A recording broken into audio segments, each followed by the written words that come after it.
Meron naman tayong bagong pang-upgrade sa ating Hilux. In-order natin ito. Ayan. Ang tawag rito ay LED na park light.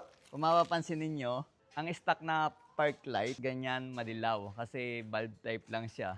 Saktong-sakto naman, hindi ko napansin na pundi na rin yung sa bandang kaliwa. Ito yung binili natin. Ayan.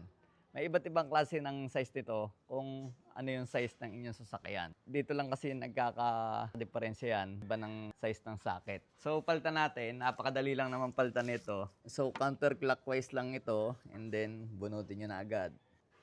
At ayan, ganyan siya kaliwanag. Pag ipinasok natin sa loob, pipihitin nyo naman ng clockwise. So, ang pagkakaiba niya, mas malinaw siya, LED talaga, super white. Kukumpara mo dito sa madilaw na bulb type. So, kita nyo naman, di ba, ang pagkakaiba, mas madilaw to. So, tanggalin natin to. Ganyan talaga ang kulay ng stock eh, medyo madilaw talaga. So, tanggalin na natin, ipalitan natin tong super white. O, di ba? Ganda. Ipasok natin, kasya naman.